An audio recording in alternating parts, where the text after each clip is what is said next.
जय हिंद दोस्तों। आज के इस वीडियो में दोस्तों हम लोग अध्ययन करने वाले हैं क्लास 12 का दोस्तों केमिस्ट्री का अनसॉल्व्ड का अध्ययन करने वाले दोस्तों आज का इस वीडियो में दोस्तों आपको पहले ये बता दें कि आप लोग कोई भी अनसॉल्व्ड लेके पढ़ रहे हो, चाहे वो राजीव का हो, चाहे वो एचएम का हो, चाहे वो एक्स का हो, किसी का भी हो, आपको केवल FZ देखना है। क्या देखना है दोस्तों? FZ देखना, ठीक है।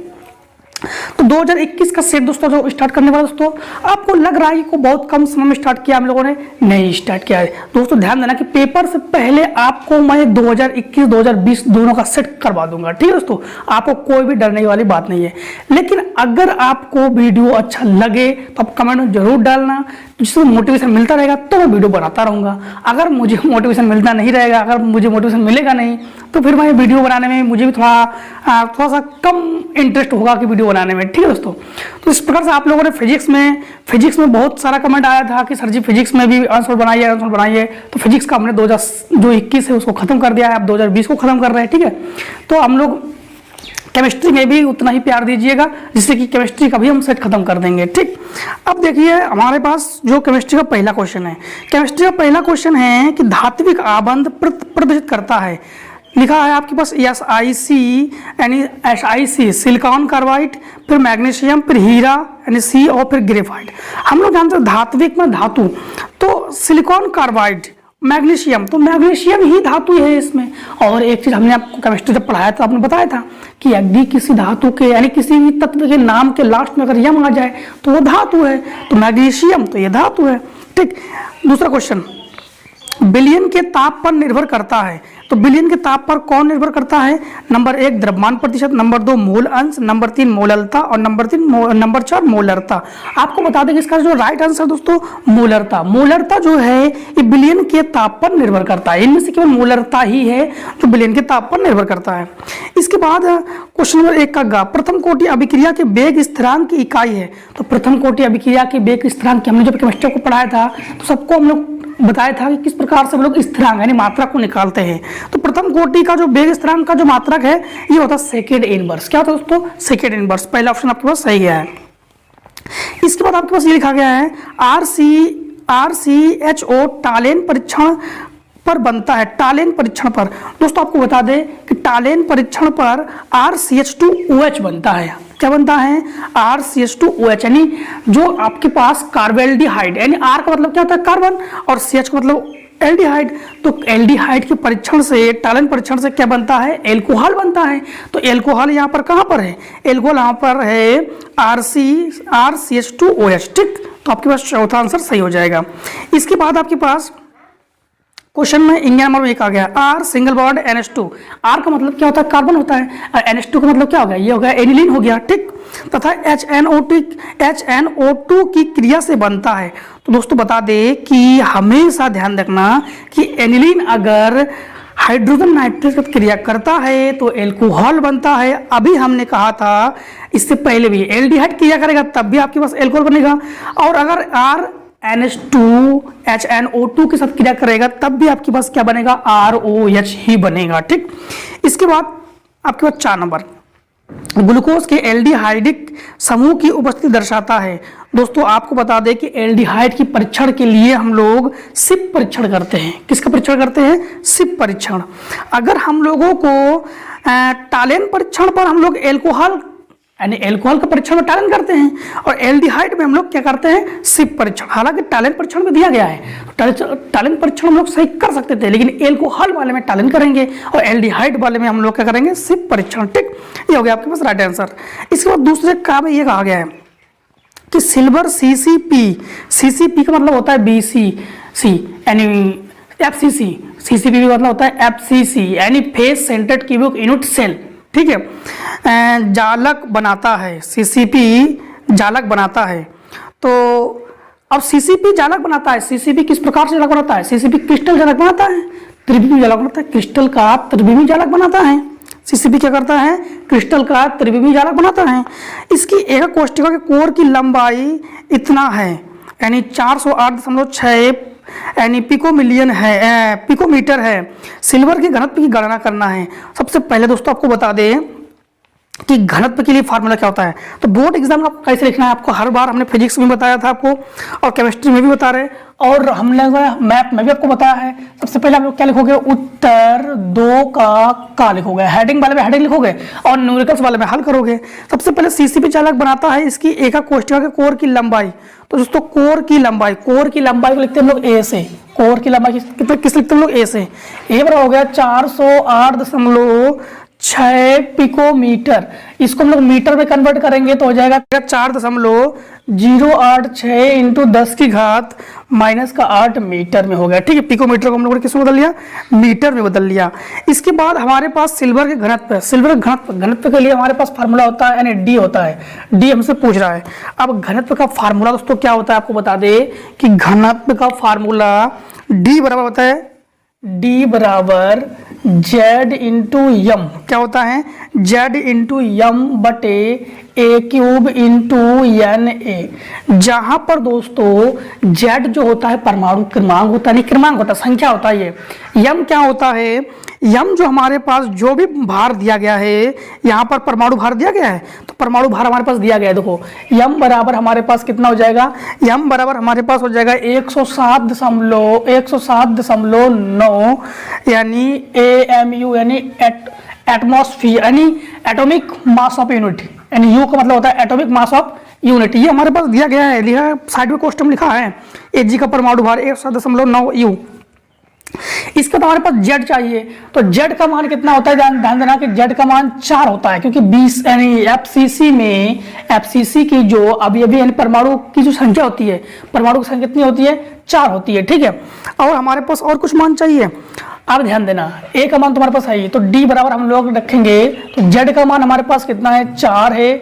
यम का मान क्या है, यम का मान हमारे पास दिया गया, यम का मान ये हो गया 107.9 बटे ए क्यूब का मान क्या हो गया 4.086 इंटू 10 की घात -8 का क्यूब कर लेंगे और इंटू Na का मतलब क्या होता है, आवोगाद्रो संख्या। Na का मतलब क्या होता है, आवोगाद्रो संख्या। तो Na का जो मान होता है आपको बता दे, Na का मान होता है 6.022 इंटू 10⁻23, ये होता है आवोगाद्रो संख्या। ठीक है, तो यहाँ पे लिखेंगे हम लोग 6.022, अब 2 3 भी होता है, ठीक है, दोनों ही सही है, इंटू 10 की घात 23। ठीक, अब दोस्तों ध्यान देना, जब इसको हम लोग क्यूब से निकालेंगे तो इसको, अब अगर आप लोगों को दिक्कत आती है बोर्ड एग्जाम में तो आपको कॉपी के पीछे रफ कार में गुणा कर लेना। अब बात बाकी यहाँ पर अगर आप लोग हल कर रहे हो तो मोबाइल से गुणा कर लेना, सब कोई दिक्कत नहीं।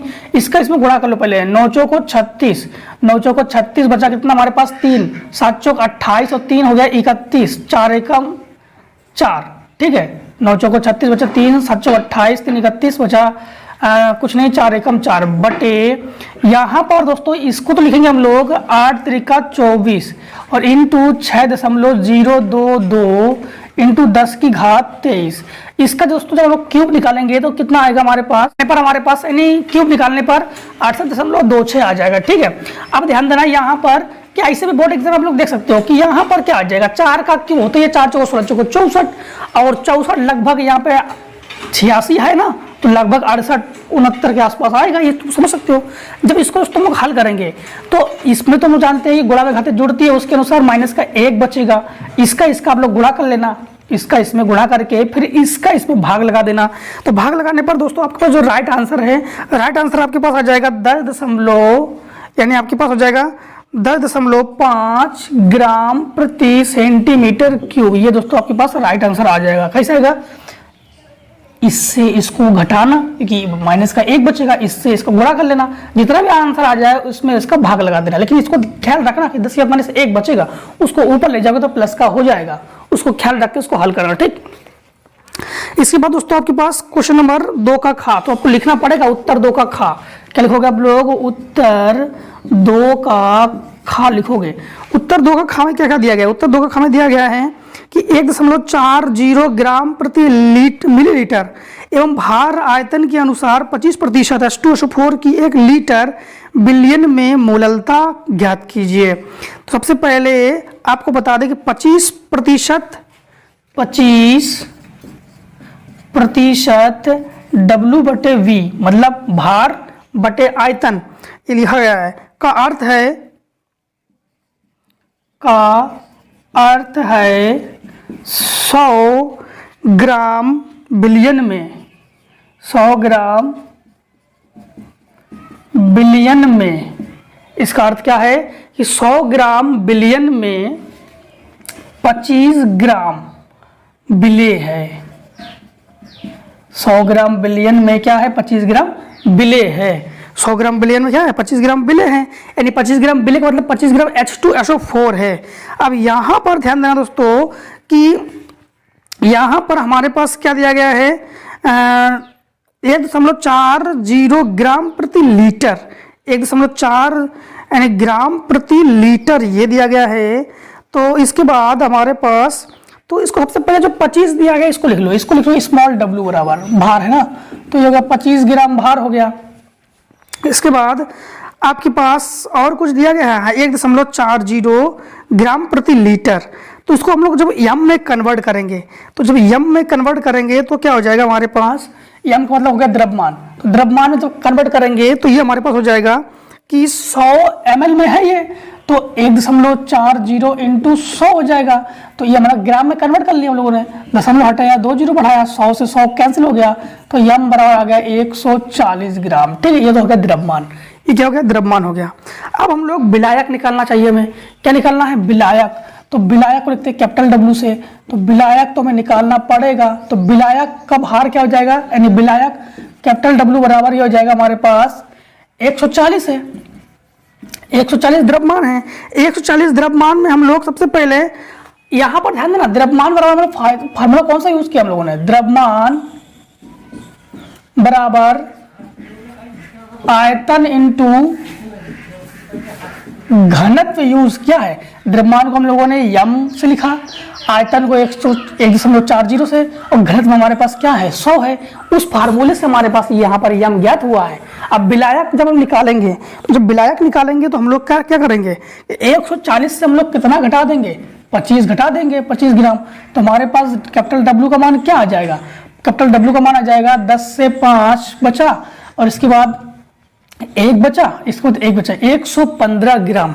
115 ग्राम को जब किलोग्राम में बदलेंगे तो हम लोग क्या करेंगे? जब 115 ग्राम हो गया, 115 ग्राम को हम लोग जब किलोग्राम में बदलेंगे तो बटे 1 करेंगे, तो यहाँ पर लग जाएगा दशमलव, तो ये हो जाएगा किलोग्राम।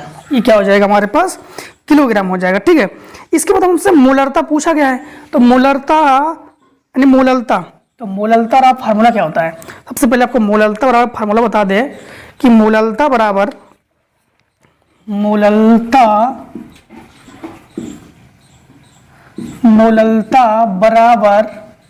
आपके पास होता है कि स्मॉल w बटे यम इंटू कैपिटल W। अब ध्यान देना, ये हो गया, यहाँ पर मान रखेंगे तो स्मॉल w का मान हमारे पास कितना हो गया? 25 हो गया, बटे यम का मान हमारे पास कितना है? यम का मान है 140 इंटू, यहाँ पर हम लोग एक चीज ध्यान देना, यहाँ पर ग्राम में ही ले लो, हम लोगों ने ग्राम में ही ले लो, इसमें दशमलव लगाने की जरूरत नहीं है, क्योंकि यहाँ पर 1 ग्राम है तो ग्राम में ही ले लो। और कैपिटल W का मान हमारे पास क्या है? कैपिटल W का मान ये है 115। ठीक, अब यहाँ पर काट पीट करो स्टार्ट, तो 5 से काटो, 5 पचम 25, 5 दूनी 10, 5 अट्ठे 40, फिर काटो तो ये हो जाएगा 5 दूनी 10, 5 तिया 15, तो ये हो जाएगा मोललता को लिखो यम से, तो यम बराबर हमारे पास ये हो जाएगा कि 1 बटे, अब हम लोग 23 और इसका गुणा करेंगे, 23 और इसका जब गुणा करेंगे आ जाएगा 644, इसका भाग लगा देंगे तो ये हो जाएगा 0.0016 मोललता। ये दोस्तों हमारे पास इसका हो जाएगा राइट आंसर। ठीक, अब इसके बाद ध्यान रखना दोस्तों कि हम लोग ग्राम लेके किया है, ये भी ध्यान रखना। इसके बाद अगला क्वेश्चन आपके पास ये कहा गया है कि 0 यानी क्वेश्चन दूसरे का 0.00108 मोल लीटर इनवर्स एसिटिक अम्ल की चालकता, ये 4.95 इंटू 10⁵ यानी ये है आपके पास या सेंटीमीटर यानी इनवर्स है। यदि एसिटिक अम्ल के यहाँ पे लिखा गया है कि लेमडा m0 का मान इतना है, तो इसके वियोजन स्थिरांक का परिकलन कीजिए। अब दोस्तों आपको बता दें वियोजन स्थिरांक को हम लोग लिखते हैं अल्फा से, उससे पहले लिखते हैं हम लोग दूसरे का कौन सा कर रहे हैं गा, तो लिखेंगे उत्तर दूसरे का गा। अब वियोजन स्थिरांक अल्फा बराबर हमसे पूछ रहे हैं, तो अल्फा बराबर क्वेश्चन मार्क, और अल्फा बराबर दोस्तों फार्मूला क्या होता है? अल्फा बराबर दोस्तों फार्मूला होता है आपके पास लेमडा यम सी बटे लेमडा यम नॉट। अब ध्यान देना यहाँ पर मान जो हमारे पास दिया गया है, उससे पहले दोस्तों ध्यान रखना कि लेमडा यम सी का मान क्या होता है। लेमडा यम सी का जो मान होता है ये होता है कप्पा बटे सी, कप्पा बटे सी। अब कप्पा मतलब चालकता, सी का मतलब सांद्रता। अब यहाँ पर ध्यान देना लेमडा सी पहले ज्ञात करेंगे हम लोग, तो हमारे पास क्या कप्पा का मान क्या दिया गया है? कप्पा का मान हमारे पास ये दिया गया है कि 4.95 इंटू 10⁻⁻5, ये तो दिया गया है चालकता 4.95 इंटू 10⁻⁻5 ये दिया गया है सेकेंड सेंटीमीटर इनवर्स है। और इसके बाद लेमडा नॉट का मान तो हमारे पास दिया ही गया है, ठीक है। लेमडा नॉट यहाँ पर डेल्टा नॉट या लेमडा नॉट बात एक ही है, कोई दिक्कत नहीं, ठीक है। लेमडा नॉट या डेल्टा नॉट एक ही बात है। अब यहाँ पर ध्यान देना कि यहाँ पर हम लोग सी बराबर हमारे पास क्या दिया गया है? सी बराबर दिया गया है पहला 0.001/028 ये दिखा गया हमारे पास mole litre inverse, mole litre inverse. इसको मोल यानी मोल लीटर इनवर्स को हम लोग सेंटीमीटर में कन्वर्ट करेंगे तो बटे हम लोग 100 का भाग लगा देंगे, तो यह हो जाएगा 0.001/028 बटे 100। मोल को कन्वर्ट कर लिया हम लोगों ने मोल लीटर को सेंटीमीटर इनवर्स में, तो हो गया मोल सेंटीमीटर इनवर्स। क्या है हमारे पास यानी सेंटीमीटर का क्यूब में हम लोगों ने कर लिया, लीटर को हम लोगों ने किस में कन्वर्ट कर लिया? सेंटीमीटर क्यूब में कन्वर्ट कर लिया, ठीक है। अब एक चीज ध्यान देना, यहाँ पर हम लोग जब मान रखेंगे तो सबसे पहले हम लोग लेमडा सी का मान निकालेंगे। तो लेमडा सी का जब मान निकालेंगे लेमडा एम सी कप्पा का मान हमारे पास क्या कितना है? 4.95 इंटू 10⁻⁻5 बटे, अब हमारे पास सी का मान कितना है? 0.001/028 और जब बटे 100 है ये ऊपर पहुंच जाएगा 100, ठीक है। अब यहाँ पर ध्यान देना कि यहाँ पर एक अंक दो अंक, यहाँ पर 1 2 3 4 5 6 अंक है, तो दशमलव तो हमें कैंसिल करना पड़ेगा। तो हम लोग क्या करेंगे? दशमलव हटाया तो नीचे 2 जीरो बढ़ाया, और 2 2 4 6 दशमलव हटाया तो ऊपर कितना जीरो बढ़ाया? 10⁻6 कर दिया, 6 जीरो बढ़ाया। यहाँ पर 100 से 100 ये कैंसिल हुआ हमारे पास, तो लेमडा यम सी बराबर, जब इसका हम लोग क्या करेंगे? 495 को 495 लिखो बटे 1028 को 1028 लिखोगे, जीरो का कोई मतलब है नहीं। यहाँ पर हम लोग क्या करेंगे? जब घटाएंगे तो 10 से 10 की 5 घटेगा तो 10 की 1 ही तो बचेगा, तो यहाँ पर कितना हो जाएगा? 4950 गुणा कर लेंगे बटे 1228। अब ये हमारे पास लेमडा सी का मान आ गया। अब अल्फा का मान निकालना है, तो अल्फा बराबर हमारे पास क्या आ जाएगा? लेमडा सी का मान हमारे पास आ गया 4950 बटे 1028 पूरे का बटे, यानी लेमडा नॉट एम, यानी ये आपकी बुक में ये दिया गया है आंसर में, यानी लिखा है लेमडा एम ये दिया गया है, छोटा लेमडा बड़ा लेमडा बस इतना ही अंतर है। तो इसका मान आपके पास दिया गया है 390 इंटू दशमलव 5 यानी 5 ये हो गया, बस इतना दिया गया है 390.5। अब यहाँ पर ध्यान देना कि ये पहुँचता है इसके गुणा में, ये पहुँचता है इसके गुणा में, जब इसके गुणा में पहुँचेगा तो ये हो जाएगा 4950 4950 बटे 1028 इंटू 390.5, दशमलव हटाया ऊपर 1 जीरो बढ़ा गया हमारे पास, तो ये हो गया अल्फा बराबर हमारे पास हो गया यानी 49,500 बटे, जब दोस्तों हम लोग इन दोनों को गुणा कर लेंगे ना मान हमारे पास आ जाएगा, और जब इसका भाग लगा देंगे इसमें तो 0.012 ये हमारे पास आ जाएगा इसका राइट आंसर। ठीक दोस्तों, अब दोस्तों लीजिए इसका स्क्रीनशॉट करते हैं इसके आगे से। अब देखिए दोस्तों हम लोग क्वेश्चन करेंगे दूसरे का गा यानी घा, दूसरे घा में दोस्तों कहा क्या गया ये ध्यान रखना। तो उससे पहले दोस्तों ध्यान रखना कि हमेशा बोर्ड एग्जाम में आपको हेडिंग डाल के ही लिखना है। हेडिंग डाल के नहीं लिखोगे तो बोर्ड एग्जाम आपको, देखो सबसे पहले ध्यान देना कि हेडिंग डाल के लिखोगे और हेडिंग के ऊपर एक लाइन, हेडिंग के नीचे एक लाइन आपको छोड़नी है, क्योंकि इससे एग्जामिनर को दिखना चाहिए कि ये हेडिंग है, और हेडिंग को मोटे इसके यानी मोटे स्पार्कल पेन से लिखोगे, ठीक है, ये ध्यान रखना, विशेष दूर से दिखना चाहिए हेडिंग को। सबसे क्वेश्चन ये कहा गया है वैद्युत कण संचलन को समझाइए। तो सबसे पहले आपको हेडिंग डाल लेना है वैद्युत कण संचलन। दोस्तों ध्यान रखना कि जो भी आपके पास परिभाषा टाइप का यानी डिस्क्रिप्शन टाइप का क्वेश्चन होगा, जिसको हम लोग परिभाषा के रूप में लिखेंगे, उसको हम बताएंगे, आप लोग ध्यानपूर्वक सुनना, वही कॉपी में नोट करना, ठीक है, क्योंकि बाद बाकी यहाँ पर और इसकी जो राइट आंसर है वो हमने डिस्क्रिप्शन में दे के रखा है, वहां से भी आप लोग लिख सकते हो, ठीक।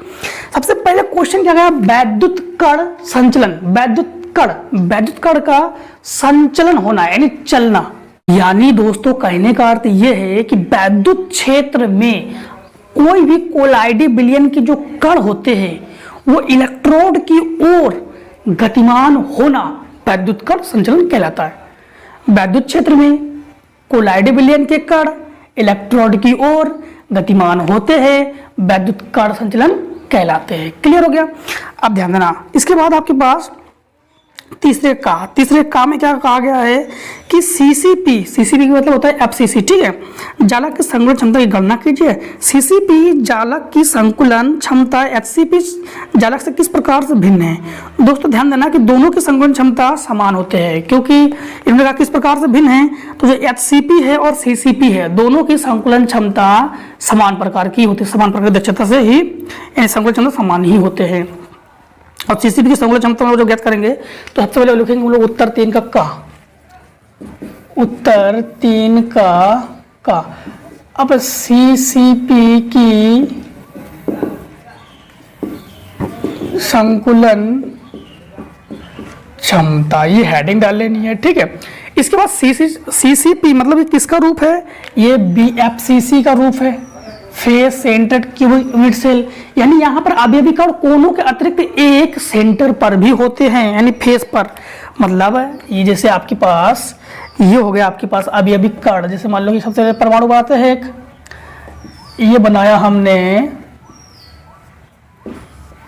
परमाणु, ठीक, ये बना दिया हमने यानी 3D डायग्राम। परमाणु का ही हम लोगों ने क्या बनाया, 3 डायमेंशियल स्ट्रक्चर, यानी एक हम लोगों ने घन बनाया है। यहाँ पर क्या होता है कि परमाणु तो कोनों पर होते ही हैं, 8 कोनों पर 8 परमाणु होते ही हैं, ठीक। अब यहाँ पर कहने का अर्थ ये है कि एक परमाणु फेस पर, या तो इसके फेस पर, ठीक है, या तो फिर इसके फेस पर, या तो फिर इसके फेस पर, मतलब समझना कि ये इन दोनों के फेस पर, इधर भी है तो इधर भी है, ये आगे भी है तो पीछे से भी है, ऊपर से भी है तो नीचे से भी है, फेस पर होते हैं। मतलब कहने का अर्थ ऐसे बनाना है इस चित्र को, जैसे एक परमाणु ये हो गया, दूसरा ये फेस पर हो गया, तीसरा इस प्रकार से हो गया, चौथा इस प्रकार से हो गया, पांचवा इस प्रकार से हो गया, ठीक। इसमें अगर हम लोग एक समकोण त्रिभुज का निर्माण करें तो ध्यान देना, ये हो गया हमारे पास ए, ये हो गया बी, ये हो गया सी। अब घन की भुजा क्या होती है, घन की भुजा होती है ए सेंटीमीटर है, ठीक है, हम लोगों ने मान लिया, माना घन की भुजा बराबर ए सेंटीमीटर हम लोगों ने मान लिया।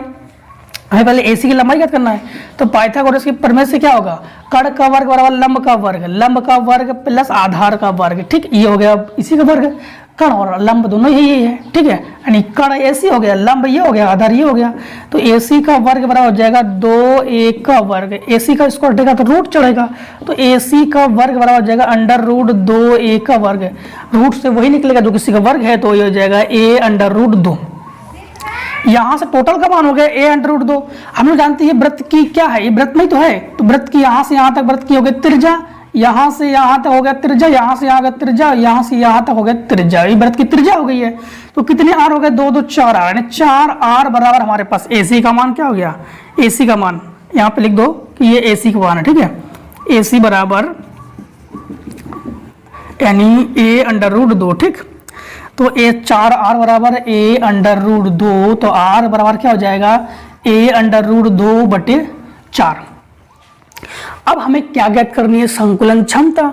तो संकुलन क्षमता बराबर क्या होती है, संकुलन क्षमता बराबर 4 इंटू एकक कोष्टिका में सभी अभिविक कणों की संकुलन क्षमता। मतलब एकक कोष्ठक में क्या है, परमाणु जो है, अब ये 4 कहां से आ गया, 4 जो है एफसीसी के जो एफसीसी के पास 4 परमाणु होते हैं। क्यों, क्योंकि दो 4 कोनों पर 4 अभिविक कण हैं, 4 मतलब 8 अभिविक कण हैं, 8 अभिविक कण एक परमाणु का निर्माण करता है, और ये मिलकर और ये नीचे वाला मिलकर एक परमाणु, यहां से और इधर वाले से मिलकर एक परमाणु, और ये यहां से और यहां से, मतलब कहने का समझो कि ये जो एक परमाणु है यहां से और यहां से मिलकर एक परमाणु, इधर से और इधर से मिलकर एक परमाणु, इधर से और इधर से मिलकर एक परमाणु, 3 परमाणु हो गए, और 8 कोनों पर मिलकर एक परमाणु, तो 4 परमाणु हो गए, ये परमाणु है।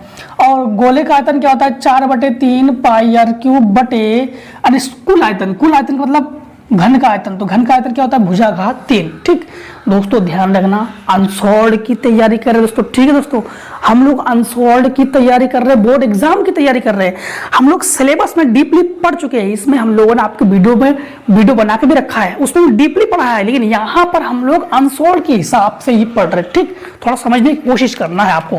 तो यहाँ पर भुजा यानी घन का आयतन ही है, तो ये 4 चौको 16/3 पाई का मान 3.14 इंटू आर का मान क्या है, आर का मान है a√2/4, तो a√2/4 into a√2/4 into a√2/4 बटे a क्यूब।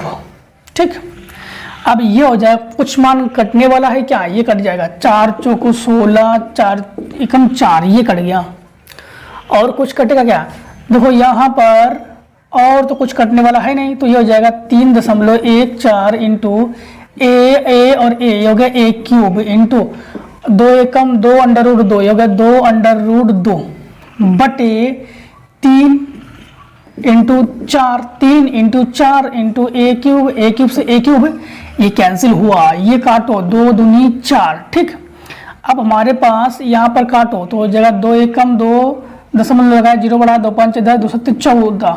अब 3 से काटो, 3 से जब काटेंगे तो हमारे पास ये हो जाएगा 3 5 15 3 दूनी 6 3 5 15 3 दूनी 6 बचा 1 3 तरह दशमलव का 0 बढ़ा 3 तरह का 9, 2 अंक ये और 1 अंक ये, 3 अंक हो गया, इंटू ये हो जाएगा √2 का मान होता है 1.414। ठीक, इसका जब हम लोग गुणा करेंगे तो आ जाएगा 0.74, कितना जाएगा 0.74, तो दशमलव हटाएंगे तो कितना 0 बढ़ाएंगे, 2 0 बढ़ाएंगे, तो ये हो जाएगा 74, 100 को हटाएंगे तो परसेंटेज लगाएंगे, तो ये हो गया 74%।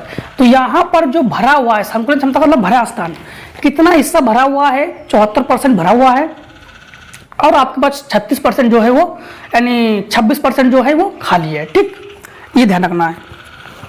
इसके बाद दोस्तों आपके पास तीसरे का खा, तीसरे खा में क्या कहा गया है, तो लिखोगे आपको उत्तर तीसरे का खा, क्या लिखोगे, उत्तर तीसरे का खा।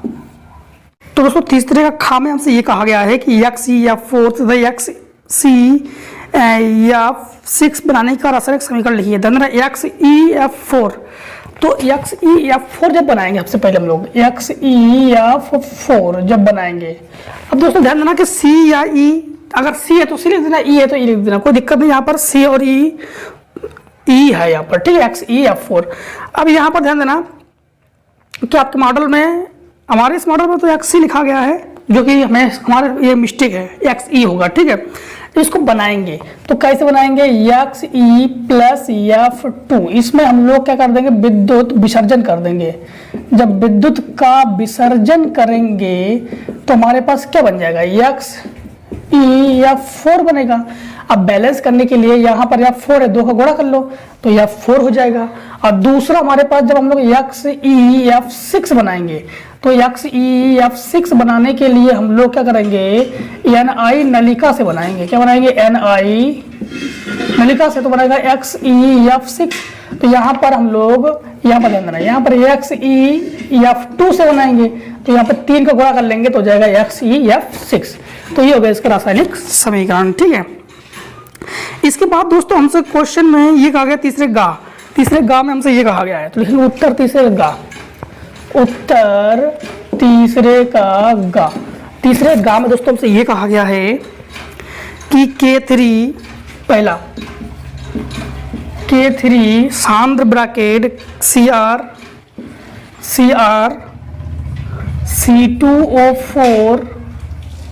C2O4 का होल थ्राइज इसका IUPAC नाम बताना है। सबसे पहले IUPAC नाम में हम लोग केंद्र धातु परमाणु का IUPAC नाम सबसे पहले लिखते हैं। तो पोटेशियम हो गया, क्या हो गया, पोटेशियम। इसका सिंपल नाम देते हैं, जो भी यहाँ पर परमाणु संख्या हो सिंपल नाम देते हैं पोटेशियम। इसके बाद दोस्तों हम लोग लिगेंड का नाम देंगे। इसके बाद किसका नाम देंगे हम लोग, लिगेंड का। लिगेंड कितनी संख्या है, 3 है, तो मोनो डाई ट्राई, तो ये हो गया ट्राई, पोटेशियम ट्राई। और C2O4 जो आपके पास C2O4 है, इसको हम लोग कहेंगे ऑक्सीलेटो। क्या कहेंगे हम लोग, ऑक्सीलेटो, ऑक्सीलेट कहते हैं ना, ऑक्सीलेटो। और Cr को कहेंगे हम लोग क्रोमेट। क्या कहेंगे हम लोग, क्रोमेट। और इसकी जो ऑक्सीकरण संख्या है, ऑक्सीकरण संख्या भी आपको निकालना सिखाया था, तो ऑक्सीकरण संख्या के अनुसार इसकी ऑक्सीकरण संख्या कितनी आएगी, ऑक्सीकरण संख्या होगी 3। ठीक, तो दूसरा हमसे बस ये पूछा गया है, दूसरा हमसे ये लिखा गया है, दूसरा आपके पास ये लिखा गया है कि K2ZnOH का होल 4। अब ध्यान देना, यहां पर क्या होगा, ये हो जाएगा पोटेशियम, और 4 होने पर क्या होता है, मोनो डाई ट्राई टेट्रा, ये हो गया टेट्रा। अब ये हो गया आपके पास, अब ध्यान देना, H2O होता तो एक्वा लिखते हैं, तो इसको हाइड्रोक्सी कहेंगे हम लोग, हाइड्रोक्सी, यानी हाइड्रोक्सो भी कह सकते हो, हाइड्रोक्सो। और जिंक को कहेंगे जिंकेट। और इसकी ऑक्सीकरण संख्या हो जाएगा 2। ठीक, ऑक्सीकरण संख्या कैसे निकालना वो तो आपको बताया था। अब दोस्तों लीजिए इसका स्क्रीनशॉट। अब देखिए क्वेश्चन नंबर हम लोग करेंगे, क्वेश्चन नंबर करेंगे 4 का ख, निम्नलिखित को समझाइए। नंबर 1 उन्होंने कहा है हार्डी सुलझे नियम, तो हम लोग क्या लिखेंगे, उत्तर 4 का ख। सबसे पहले हम लोग क्या लिखेंगे उत्तर 4 का ख लिखेंगे। और हेडिंग क्या डालेंगे, बोर्ड एग्जाम में डालेंगे हम लोग हार्डी सुलझे नियम। क्या डालेंगे, हार्डी सुलझे नियम। अब ध्यान देना, हार्डी सुलझे नियम, हर क्वेश्चन को तो हम लोग क्या करते हैं कि हेडिंग से डिफाइन कर लेते हैं, लेकिन जो साइंटिस्टों के यानी उसके नाम पर जो नियम होता है फिर उसको हमें पढ़ना पड़ता है कि नहीं। तो यहाँ पर हार्डी सुलझे का नियम इन्होंने कहा है, तो हार्डी सुलझे जी ने क्या नियम दिया था, हार्डी सुलझे के नियम में ध्यान देना, हार्डी सुलझे के नियम में विद्युत अपघट क्या होता है, इसमें धनायन और ऋणायन दोनों होना चाहिए। ठीक है, तो विद्युत अपघट के किसी भी आयन पर, विद्युत अपघट के किसी भी आयन पर जितना अधिक आवेश होता है, जब विद्युत अपघट होता है, विद्युत अपघट के आयन पर जितना अधिक आवेश होता है, वह विपरीत आवेश कोलाइड सॉल का उतना ही शीघ्रता से स्कंदन कर लेता है, फिर से एक बार समझिए कि हार्डी सुलझे का नियम क्या था। हार्डी सुलझे जी के नियम में जो हमारे पास विद्युत अपघट के विलयन में किसी आयन पर जितना भी अधिक आवेश होगा, वह विपरीत आवेश कोलाइड सॉल पर उतना ही शीघ्रता से स्कंदन कर जाता है।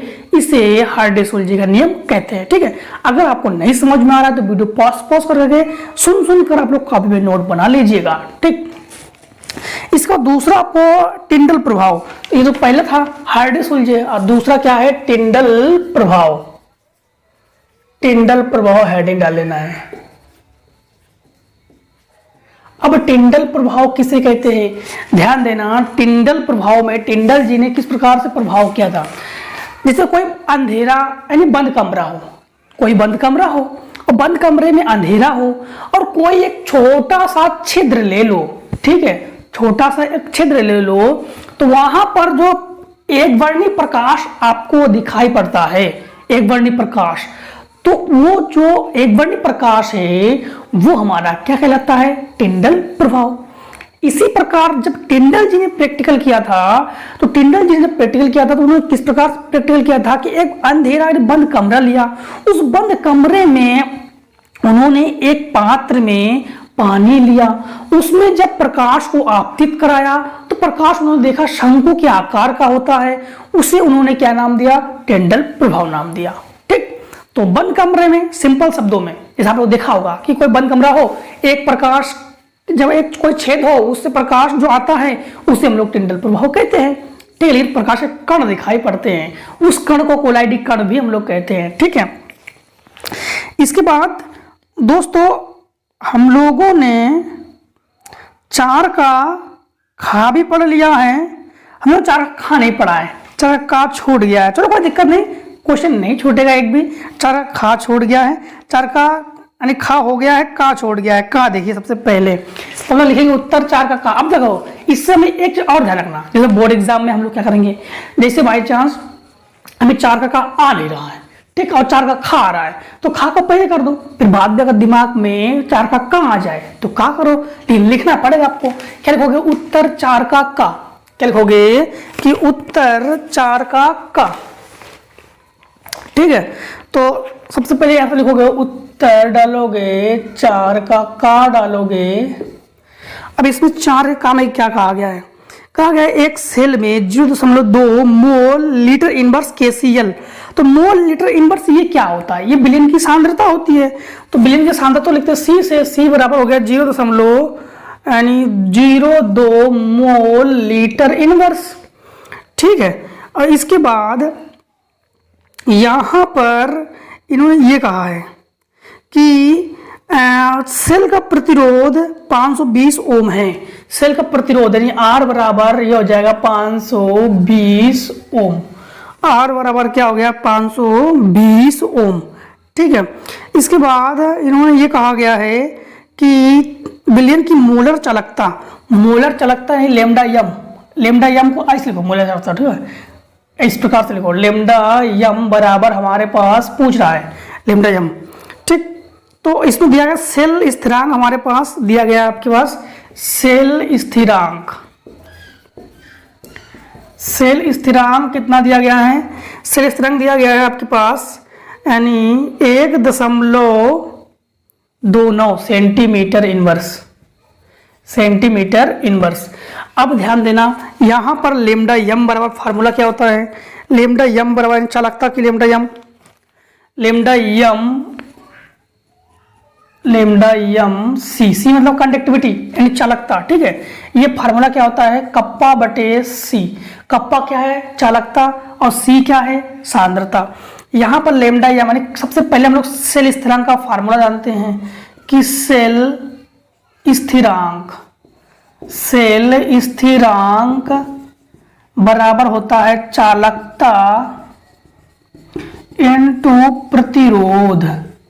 सेल स्थिरांक का फार्मूला क्या होता है, चालकता इनटू प्रतिरोध।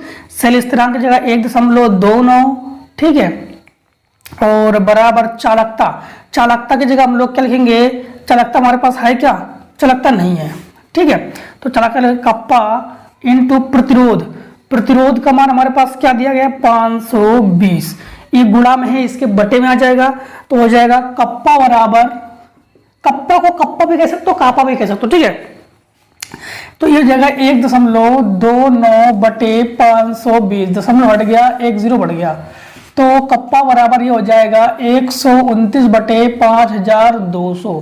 तो कप्पा बराबर जब इसमें भाग लगा देंगे तो हो जाएगा हमारे पास, तो ध्यान दोस्तों इसका हमने भाग लगा दिया तो 0.024, और लेमडा एम बराबर कप्पा के जगह कप्पा रखा हमने, ये मान रखा, और सी की जगह हमने ये मान रखा। हालांकि इसको चेंज भी कर सकते हो लोग, किस चेंज करोगे, बटे 100 करोगे तो सेंटीमीटर में आपको कन्वर्ट कर लोगे। ठीक है, तो यहाँ पर बटे 100 करना पड़ेगा, तो ये हो जाएगा बटे 100, इसको बटे 100 करना पड़ेगा क्योंकि हम लोग कन्वर्ट करेंगे किसमें, सेंटीमीटर में। तो ये हमारे पास हो जाएगा ऊपर दो, ये 100 ऊपर पहुंच जाएगा, तो हो जाएगा लेमडा यम कंडक्टिविटी 0.024 इंटू 100/0.02, दशमलव हट जाएगा नीचे 1 2 3 जीरो बढ़ेगा, इसका दशमलव हट जाएगा तो ऊपर 2 जीरो बढ़ेगा, तो 2 जीरो से 2 जीरो और 1 जीरो से 1 जीरो, ये कैंसिल हो गया। ये काटेंगे 2 12 24, तो ये हो जाएगा 120। तो लेमडा यम कंडक्टिविटी का मान हो गया 120। ये हो गया मोलर चालकता का मान। मोलर चालकता का मान क्या हो गया? 120। ठीक है, अब ध्यान देना दोस्तों, यहां पर हम लोग एक क्वेश्चन हमारा और छोटा था, तीसरे का कौन सा छोटा था? तीसरे का घा छोटा था। तो तीसरे घा में आपको लिखना भी है उत्तर तीसरे का घा, तो आप लोग लिखोगे उत्तर तीसरे घा। थोड़ा सा आगे पीछे दोस्तों हो गया, इसमें से कोई घबराने वाली बात नहीं है। अब लिखो उत्तर तीसरे का घा, उत्तर तीसरे का घा। बोर्ड एग्जाम में आगे पीछे कर सकते हो, कोई दिक्कत नहीं इसमें। ठीक है, तीसरे घा में ये कहा गया है कि आरएनए में उपस्थित 4 क्षारकों के नाम लिखिए। तो आरएनए में उपस्थित 4 क्षारक, तो आरएनए के 4 क्षारक, आरएनए के 4 क्षारक कौन कौन से हैं? दोस्तों आपको बता दे कि डीएनए में भी 4 क्षारक होते हैं, आरएनए में भी 4 क्षारक होते हैं। 4 क्षारक कौन कौन से होते हैं आपको लिख दे। सबसे पहले होता है साइटोसिन,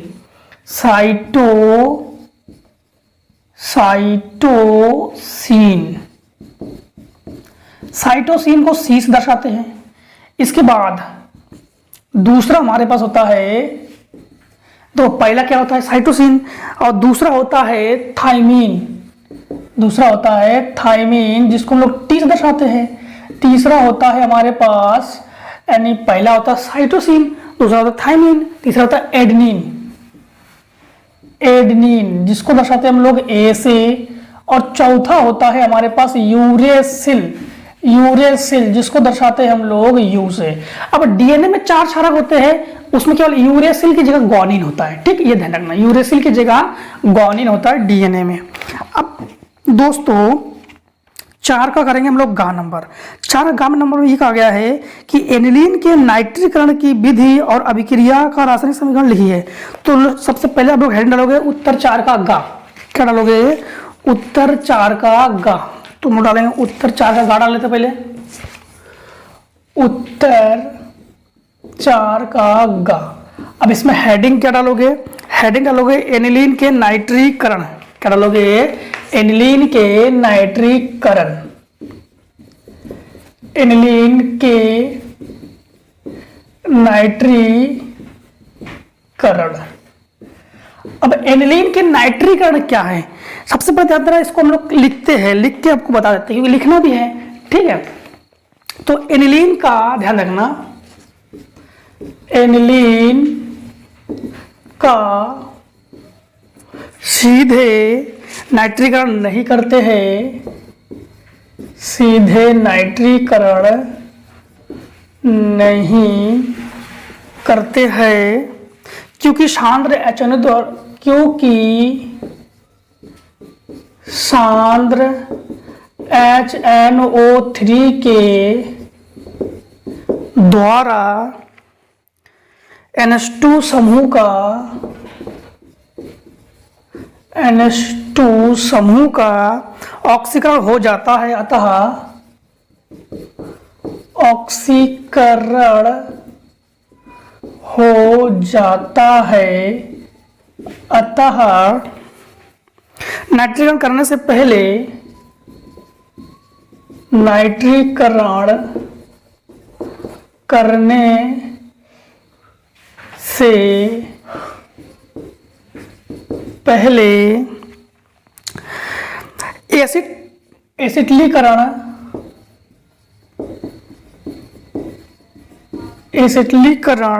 द्वारा सुरक्षित किया जाता है,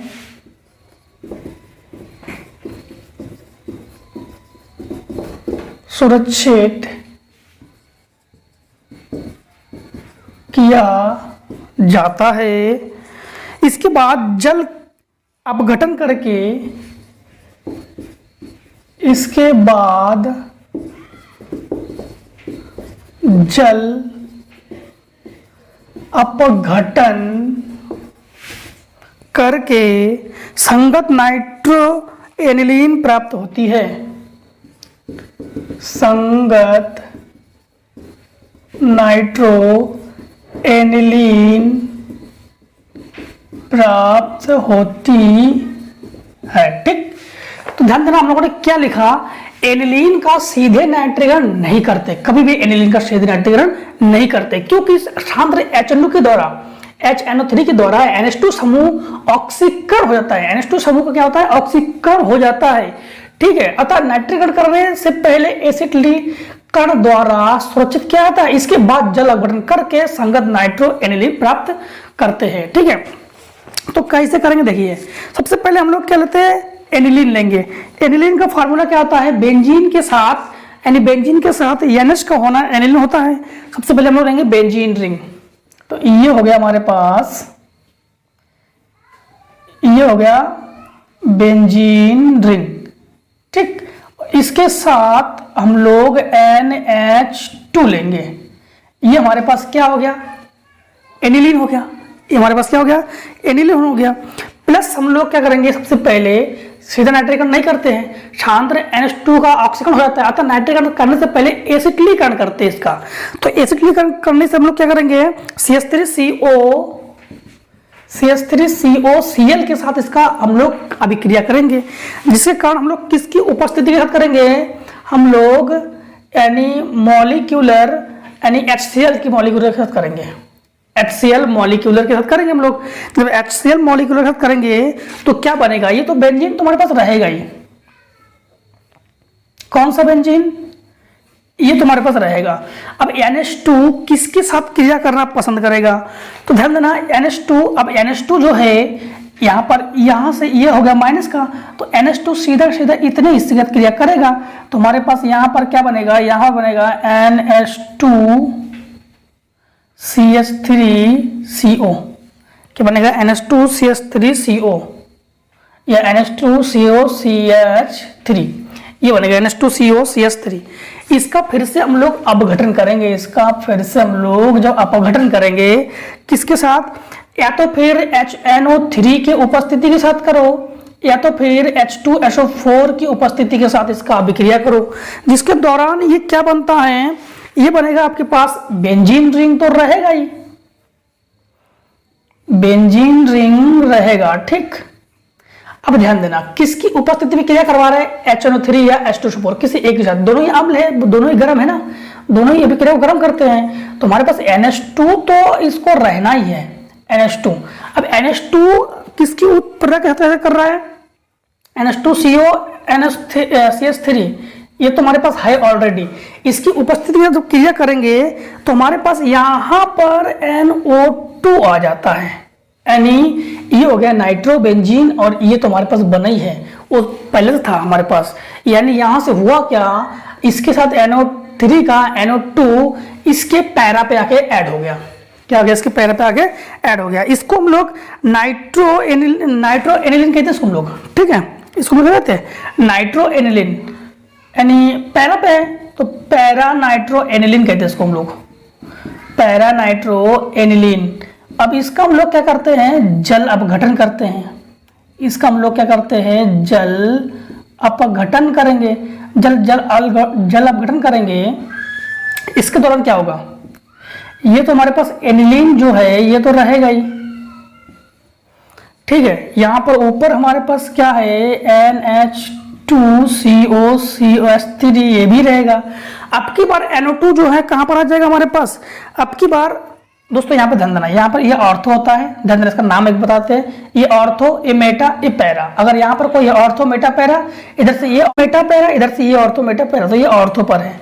अब की बार यहाँ पर जो बनेगा NO2 वो हो गया हमारे पास पैरा पे, किस पे हो गया, पैरा पे। इसको हम लोग कहेंगे NO2 है, ठीक है, अगर बाइक नहीं दिख रहा है देख लेना, पैरा पर है, तो हम लोग कहेंगे पैरा नाइट्रो एनिलीन। इस प्रकार दोस्तों हम लोग एनिलीन की क्रियाविधि को समझ सकते हैं। ठीक है, अब दोस्तों इसका लीजिए स्क्रीनशॉट। अब देखिए हम लोग इसके आगे जो क्वेश्चन हमारे पास ये दिया गया है कि 4 का घा, ग्लूकोज की संरचना सूत्र लिखिए, ग्लूकोज की ब्रोमीन जल तथा NH2OH से अभिक्रिया रासायनिक समीकरण लीजिए। फिर ग्लूकोज को हम लोग सूत्र लिखेंगे, तो हम लोग पहले उत्तर डालेंगे हम लोग 4 का घा, क्या डालेंगे, 4 का घा। तो ऐसे डाल लेंगे 4 का घा, उत्तर 4 का घा।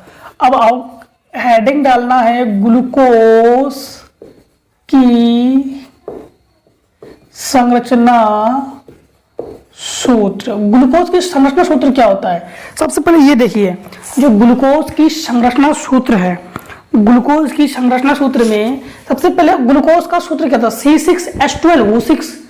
तो C6H12O6 जो है, C6H12O6 जो है, इसको बनाना हमें सबसे पहले हम लोग C लिखते हैं। 1C, 2C, 3C, 4C, 1 2 3 4 5 6। ठीक, अब हमें C6H12O6 देना है। तो C के पास 4 बंध होते हैं, तो इसको हम लोग सबसे पहले इसको देते हैं O और इसको देते हैं H। क्यों डबल बॉन्ड दिया? O के पास डबल बॉन्ड होता है ना, O के पास क्या होता है? डबल बॉन्ड होता है। तो यहां पर जब देंगे तो 3 2 1 3 और 1 4 हो गया। इसके पास हम लोग क्या देंगे? इसके पास देंगे हम लोग H, ध्यान देना, इसके पास दे देंगे हम लोग OH और इसके पास दे देंगे हम लोग H। तो हमारे पास क्या हो जाएगा? तो 4 बंद हो गए, 1 2 3 4, 4 बंद हो गए। इसके बाद हम लोग यहां पर देंगे H और यहां पर देंगे OH। इधर देखो तो ये विपरीत क्रिया है, OH है। फिर इधर से देंगे हम लोग OH, इधर से देंगे OH और इधर से देंगे हमें OH।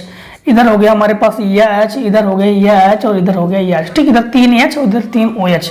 अब गिनती करो, C 6 बार है, H गिनती करो, H हमारे पास 12 बार होना चाहिए। 1 2 3 4 5 6 7 8 9 10 11, यानी फिर से गिनती कर लेते हैं C6H12O6। तो 1 2 3 4 5 6 7 8 9 10 11, 11 H हुआ। तो 1 H हम लोग यहां पर देंगे, तो कितना हो गया? 12 H हो गया। ओ गिनो, 1 2 3 4 5 6, ओ 6। तो ये हो गया ग्लूकोज की संरचना सूत्र। अब हम लोगों के पास और क्या क्वेश्चन कहा गया है कि ग्लूकोज की NH2 के साथ क्रिया, NH2OH के साथ। तो ध्यान देना, सबसे पहले हम लोग ग्लूकोज ले लेंगे। ग्लूकोज का दोस्त ध्यान रखना कि ग्लूकोज का हम लोग इस प्रकार से भी ले सकते हैं। ग्लूकोज का सबसे नंबर 1 पर तो हम लोग किसका क्रिया करवाएंगे?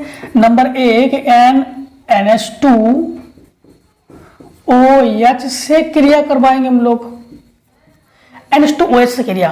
तो ग्लूकोज का सूत्र हम लोग इस प्रकार से ले सकते हैं, 1 2 3 4 5 कार्बन दे सकते हो। इसको CHO भी लिख सकते हो। क्या लिख सकते हो? CHO।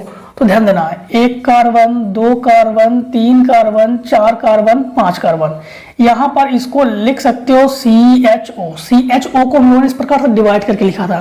ठीक है, अब इसके बाद हम लोग यहाँ पर क्या लिखेंगे? यहाँ पर हमारे पास OH, तो यहाँ पर हो गया हमारे पास H, और यहाँ पर हो गया आपके पास H, तो यहाँ पर हो गया आपके पास OH, यहाँ पर हो गया आपके पास OH, यहाँ पर OH और यहाँ पर OH, यहाँ पर H, यहाँ पर H और यहाँ पर H। ठीक, और यहाँ पर एक H। ये किसका फार्मूला हो गया? ग्लूकोज का।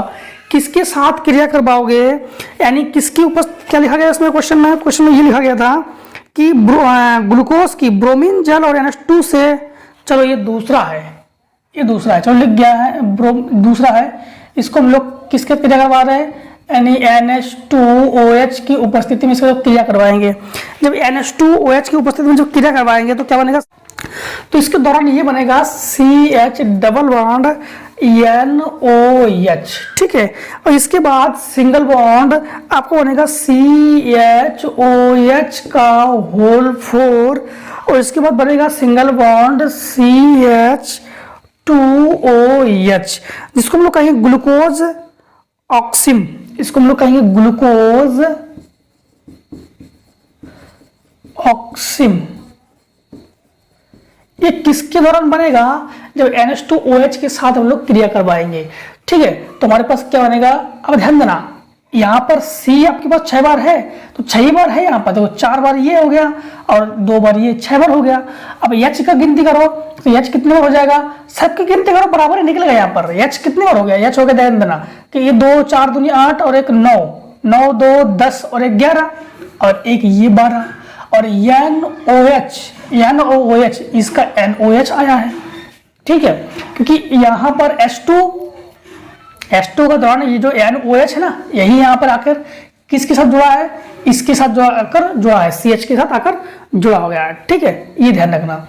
अब हम लोग फर्स्ट पार्ट में हमसे ये कहा गया था कि ब्रोमीन जल के साथ किसके साथ क्रिया करवाना हमें, ब्रोमीन जल। ब्रोमीन जल का मतलब हो गया है इसी ग्लूकोज का, यानी CHOH और single bond C, single bond C, single bond C, single bond एक, थोड़ा सा इधर से लेते हैं, हाँ थोड़ा सा इधर से लेते हैं कि CHO X 1 2 3 4 5 6। अब यहाँ पर क्या आ जाएगा आपके पास, यहाँ पर आ जाएगा OH, यहाँ पर आ जाएगा H, यहाँ पर आ जाएगा H और यहाँ पर आ जाएगा OH। अब इसके बाद यहाँ पर हो जाएगा OH, यहाँ पर हो जाएगा OH और यहाँ पर हो जाएगा OH। ये हो गया ग्लूकोज की संरचना, हो गया। ये किसकी संरचना है, ग्लूकोज की। इसके साथ हम लोग किसके क्रिया करवाएंगे, Br2 और जल H2O, इसकी उपस्थिति में क्रिया करवाएंगे।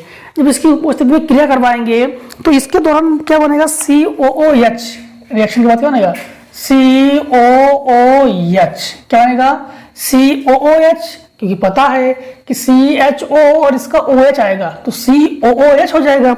इसके बाद आपके पास क्या बनेगा कि सिंगल बॉन्ड CHOH का होल 4 तो बनेगा ही। क्या बनता है, CHOH का होल 4 बनता ही है।